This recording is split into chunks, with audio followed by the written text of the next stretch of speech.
Hello, Bill. Hey, man. Good to see you, buddy. Good What's to see going you. on? We're here, man. You are here. Everything's going wild. How is your site going? It's going. We're decentralizing as fast as possible, getting it out of our hands so that we need to protect ourselves from ourselves. How do you do that? Tell everybody it's maps. Minds. Minds, rather. Sorry. Minds.com. M-I-N-D-S. I just had Rick Dauber Rick, on. no, I have yeah. psychedelics on the brain. I sense kinship with maps. Yeah.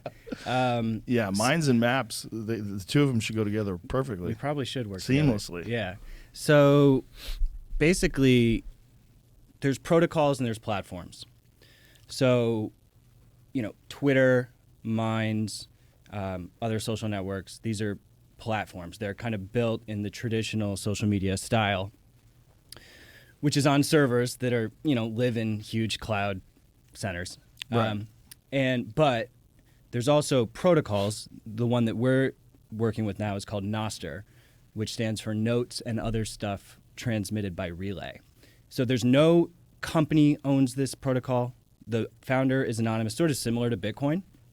And what it is it's all about crypto key pairs and signing stuff. So with Noster, this is all happening in the background on Minds. Every user has a cryptographic key pair, which you can download in your settings. You're the only one who gets the private key. That's your identity. Your content, your followers, all that is tied to your identity. So when you post something, when you follow somebody, that is creating a signature on this decentralized network of relay nodes. So we run a relay. Thousands of other people run relays. Snowden's on Noster now. It's like getting serious endorsement. And it's because it doesn't have a company. Because companies are choke points that can, we saw what happened with Napster, for instance.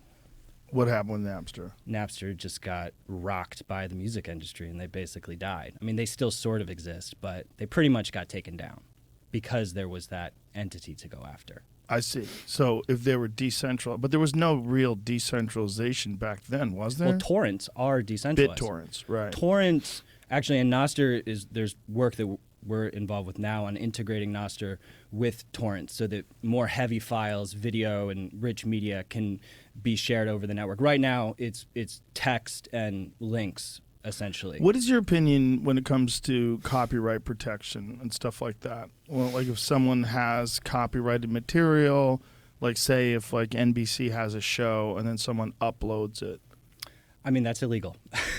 Right. But So- if it's on torrents, it's like, how do you get it down? You don't. You don't. You don't. So it's just, even though it's illegal.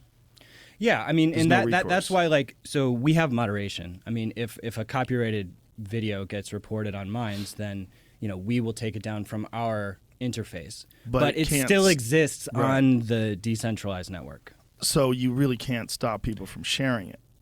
No. No. No, so, I think I kind of have a nuanced view on copyright. Like, I think that people's work should be protected and, not stolen and monetized. But at the same time, it's just like the nature of information Yeah. is not compatible with copyright, really. Right. Just because information wants to do what it wants to do. That's one of the weirder things about what's happening with the internet is that essentially as time goes on, it becomes more and more difficult to control what's just ones and zeros. Like as they're out there, the bottlenecks between people and information, they're getting broader. It's getting more and more difficult to stop things. And I think as time goes on, it'll be impossible. I don't think there'll be any stop. I think in the future, like anything, I have a feeling that we'll have zero privacy in the future. I have a feeling that all of this encryption and all this stuff, I think it's all going to be invalid once quantum computing is ubiquitous. I just have a feeling that there's no way you can stop information when technology moves past where it is now to some place where basically anybody could get access to anything at any time. And then the problem becomes, how do you control money when that happens? Because money in a lot of I mean, a lot of it is just ones and zeros, and the only thing that stops you from being able to steal it or transfer it is encryption. When you don't have any more encryption, and anyone kind of has access to anything that's online. So, yeah, I hear you. It does seem like over time technology is working against privacy, and it's that's evolving. That's a better way to put it. So, Yeah. but encryption hasn't been broke. Some encryption has been broken, but encryption is still good. It still works, and as quantum computing advances, encryption protocols will advance too. So it's a race, and there are people trying to break it. But I heard the other day you were mentioning the whole thing with Signal and Tucker. Yeah. And so to clarify that, so based on my understanding, Signal has not been compromised. The PEGASUS program that you were referring to does have the ability to hack people and get into their device. But once you get into someone's it's actually easier to get into someone's machine or phone than it is to hack the encryption protocol. So if you can get into someone's phone, then you probably can get into their I think messages. that's what they did. So that's different. That's different than Signal being irrelevant. Right. It's not that Signal's irrelevant, but it's just that the government right now has the ability to get into things no matter what. According to Gavin DeBecker, who's a securities expert, he said all they need is your phone number.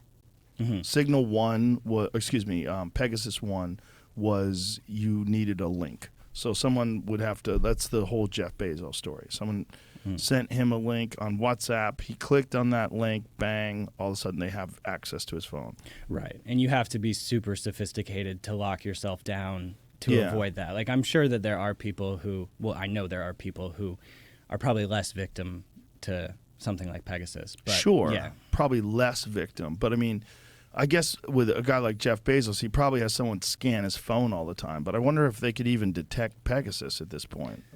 Yeah. And if we know about PEGASUS too, how do we know if there's a PEGASUS 3? Like whatever sort of workarounds they've found, I'm sure we're not going to be privy to it until it's too late. Yeah. I mean, the layers of surveillance kind of keep zooming out. Mm-hmm. And, I think this whole intelligence world is getting out of control. I mean, because you got artificial intelligence, we have what we know is the state of human intelligence.